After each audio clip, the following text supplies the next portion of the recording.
Well, I think, first of all, it's important to distinguish between where someone is on a policy issue with a label with name-calling. All of those are different points. And I certainly think that we should all want that our leaders do not engage in name-calling, because that's really just a very low level of discourse, and we should expect more from leaders. In terms of where I am, who I am, I'm a progressive Democrat. I am a Democrat. I am a proud Democrat.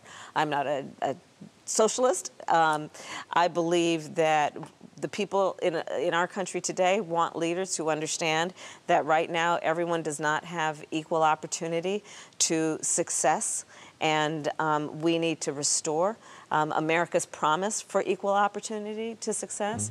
I believe that right now we've got a country of folks who, in particular the working middle class, who deserve to have more support, and that the rules have been written over the last several decades, frankly, in a way that have excluded them.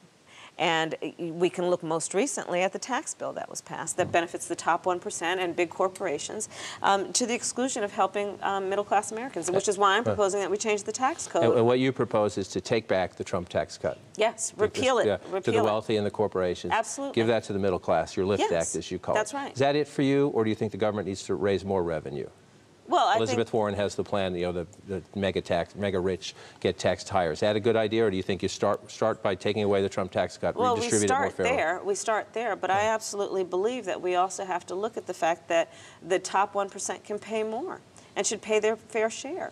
We're looking at a situation. You're not there how much yet? Well, I'm looking at all of these ideas, and I think they're very creative, and I see positive benefit to them. And right now, the working class of America, working middle-class families, are suffering. I have met more people who, you know, people tout the job numbers and the unemployment numbers. Yeah, people are working, but they're working 2 jobs, sometimes 3 jobs, to pay the bills. That's not right. You cast yourself on the campaign trail as a truth teller. You say we need to tell truths. Yeah. What do you say, or tell me if you think this is fair, that as you talk to Democratic voters, they're hungry. And they want ideas. And so you'll hear things like the Green New Deal. You'll hear things like Medicare for all. You'll hear things like whether it's taxes. You'll hear things. Right. At what point do you say, that's our North Star, but we have to be realists? There's no question we have to be practical. But being practical also recognizes that climate change is an existential threat to us as human beings. Being practical recognizes that greenhouse gas emissions are threatening our air and threatening the planet, and that it is well within our capacity as human beings to change our behaviors in a way that we can reduce its effects. That's practical. Can we afford it? Of course we can afford it. $2.5 to $3 trillion a year for Medicare for all by some studies. Depending on which portions of the Green New Deal you pick to do first, that's money. That you know what the Republicans are going to say, tax and spend liberals, pie in the sky. One of the things that I admire and respect is the measurement that is captured in 3 letters, ROI. What's the return on the investment? People in the private sector understand this really well. It's not about a cost, it's about an investment. And then the question should be, is it worth the cost in terms of the investment potential? Are we going to get back more than we put in? So when Mayor Bloomberg, Amy Klobuchar, some of your potential fellow Democrats say, no, it's too much, it's too ambitious, it's too expensive, you think they're wrong? I look forward to that debate on the debate stage. I look forward to it very much. Let me close with where we are. Trump blew up the blue wall. Pennsylvania, Michigan, Wisconsin. This state has been right in the last 4 in 8 out of the last 10 presidential elections. 31 counties that voted twice for Barack Obama in this state alone switched and voted for Donald Trump. How and why did that happen? I'll leave that to the pundits, but I'll tell you that... Can I stop you there for 1 second? If I'm a Democratic voter and I want Trump gone, I want a better answer than that. In the sense that, don't you have to know why it happened to know how to fix it? Oh, no question. But not only why it happened, I think that the bigger question is, what do the American people want from their leader? That's the question that I ask. And when I sit down with folks in their living rooms, in a coffee shop, in a town hall, what they're talking about is the need to be able to work hard and be able to pay the bills at the end of the month. But those were pretty big wows. I mean, do you get this? Do you think that President Obama just failed them? They got the sense that they didn't deliver enough change? Was Hillary Clinton just a bad candidate? Was Donald Trump just great? I think it's a mistake to assume that people are one issue or that they're a monolith. There are people who voted for each of the candidates based on a variety of issues. But I'm going to tell you what I'm hearing in 2019 leading up to 2020. I'm hearing people in the state of Iowa and New Hampshire and South Carolina, wherever you want to pick, name the state, Wisconsin, Michigan, I've been in those places too.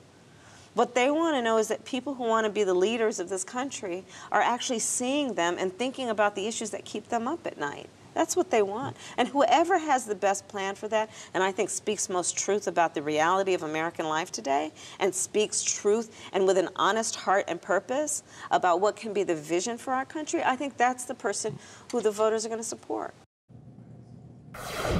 It's a fascinating moment in that there's so much more attention so early. Normally, candidates spend weeks, if not months, out here in small meetings. There's 20 cameras at some of these events. So I don't want to be over-judgmental, but she's going to need a better answer than that. And you know who has one? Sherrod Brown, Amy Klobuchar, and others have a better answer than that. And they say, look, we can play in Trump country. I was with Senator Sherrod Brown of Ohio, not in yet, but seriously exploring it. He was in Howard County, Iowa, one of those counties you talked about that switched from Obama to Trump.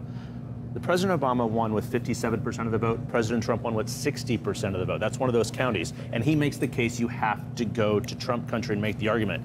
That's a perfect example of how presidential candidates can grow on the campaign trail. We all remember 12 years ago, Barack Obama had many flubs. People forget that. People forget that. Early Obama was not a good candidate. He is not a hatched presidential candidate. He struggled. He talked way too long. They put him on teleprompter because he couldn't keep his answers short. But this is something, a growing process, and that answer is not sufficient to many Democrats. And all of the Democrats are making a huge bet. It's a huge bet. My first campaign was the Dukakis campaign. He lost 40 states. Bill Clinton then ran saying the Democrats have to move to the center. Obama won after that. Even Hillary Clinton repudiated a lot of what her husband stood for when he ran for president. But they are making a huge bet. She was asked a question, the young girls actually here in the audience today, about the debt. Yeah. And she said we need to invest. She talked about spending. Right. The Democrats are making a big bet that they can sell this. Right, a big bet, and they're very particular about what they want to hear. A really interesting moment also in South Carolina, in Columbia, I think about a week ago, where she was asked by a voter, like, why are you better than any of the other 2020 candidates to take on Trump? And she said, you know, I'm a fighter, and she talked about her middle-class tax plans and her lines about truth. People want someone who's tell the truth. Talked to the voter afterwards. She's like, that wasn't good enough. It was a generic answer. I want to hear more. You know, I'm keeping my mind open, but I need more than that. They want like a real, you know, hard connection with passion from these candidates. One of the biggest litmus tests, if there are any litmus tests in this primary, is not an issue, it is viability. And it's can you defeat President Trump? You hear it again and again from voters. I just want to get Trump out of the White House. Right. And I think that's the kind of mood music to this discussion that we're having. That's why her answer is insufficient, is because that is such a crucial question that voters want to hear.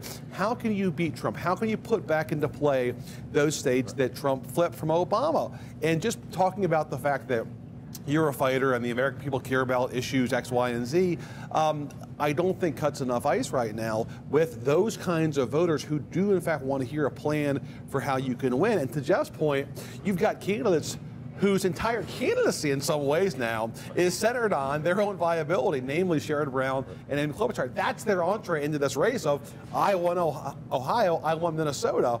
And it's going to be fascinating to see how those arguments clash with her in the months ahead. It's a rough analogy when you look out the window, and you spent the last few days here, but we're in the spring training phase of the campaign, in the sense that it's interesting to watch the candidates grow. We'll see how that all plays out.